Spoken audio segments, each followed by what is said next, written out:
Welcome to the top 10 tips for the English section of the ACT, presented by Winward Academy. I'm Dr. Jennifer Winward, the founder and lead instructor of Winward Academy, and I've been helping students prepare for the ACT for 20 years.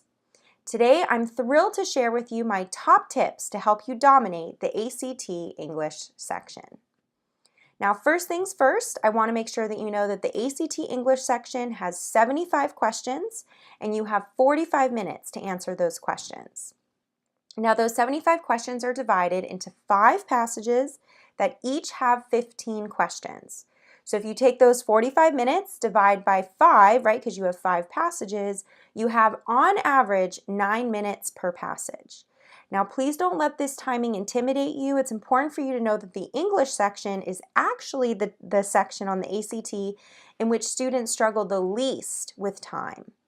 So how is that possible? Well, once you go back, once you review those grammar foundations, you'll become much more comfortable with this section. All right, let's jump into our specific tips. Tip number 1, be pithy. I love the word pithy, right? Pithy means short, sweet, and to the point.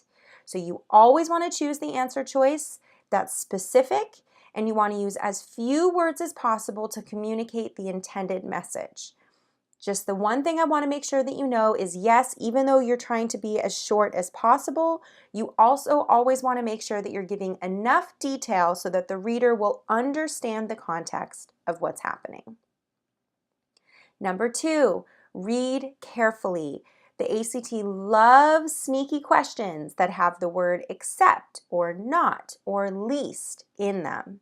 Now, these are very common, right? And they can also trip up students. So you have to be careful. Don't just go on autopilot where you're always looking for the right answer. If the question asks all of the following except, or which one is the least acceptable, then remember the right answer is the one that's not acceptable. So you have to be very careful, read the questions carefully.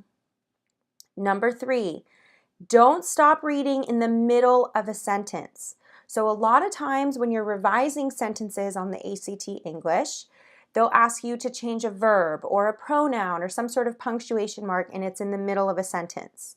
A lot of students make a mistake, and what they do is they only read halfway. So they only read half of the sentence until there's the point where they make the revision, they make the change, and then they move on to the next question. The mistake that they're making is they're not reading all the way to the period that's provided by the ACT. Now, this is a problematic approach. It can lead to mistakes that are preventable. So please, please, please read the entire sentence before you revise it. Tip number 4, so the ACT loves to test things like its versus its, and your versus your, and there versus there versus there.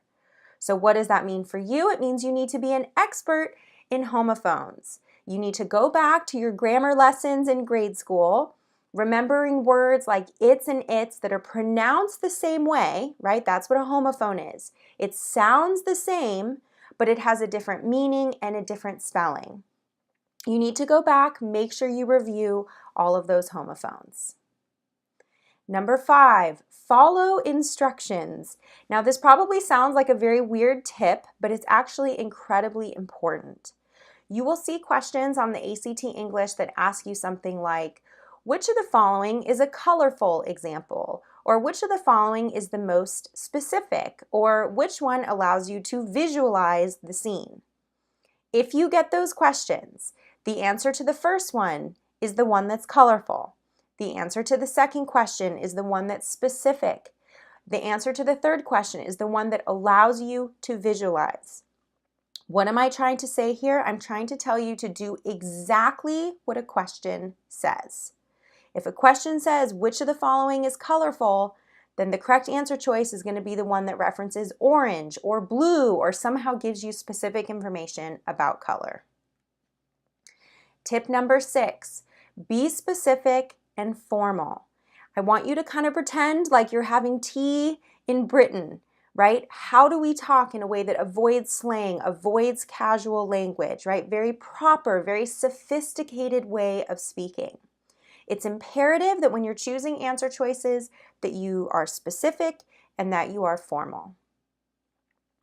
Number 7, think about a transition as a bridge, right? So a transition is going to form this connection between what comes before and what comes after. Now, a transition is just one word, right? It's an and or it's a but that one word is very powerful.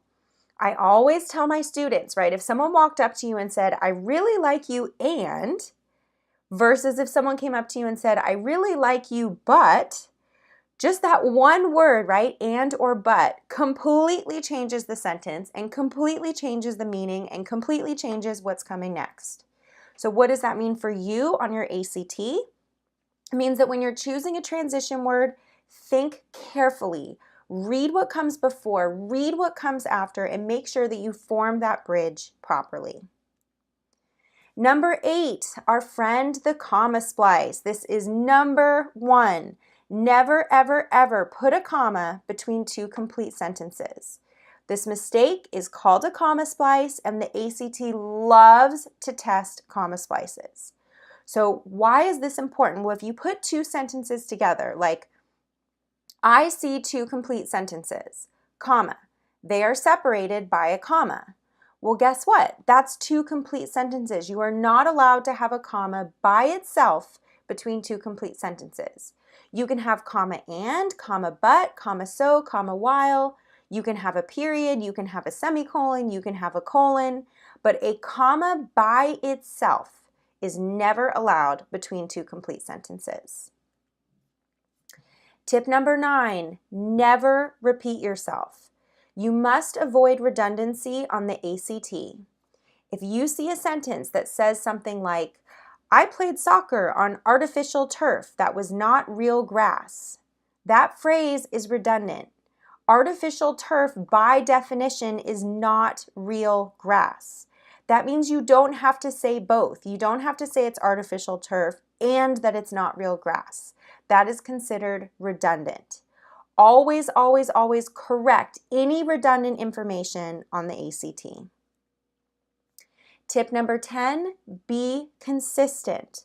So think about tense. If you're writing in past tense, stay in past tense. If you're writing in present tense, stay in present tense. Now, if you're looking for additional resources, please subscribe to the Winward Academy YouTube channel, or you can also check out our blog. We have tons and tons of free information to help students and help families. You can see a short list here.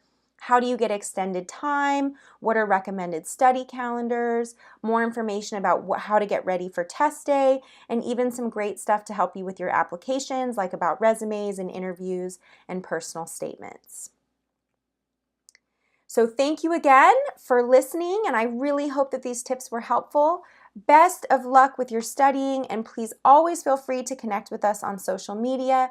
We always love hearing from students, teachers, and families. Good luck!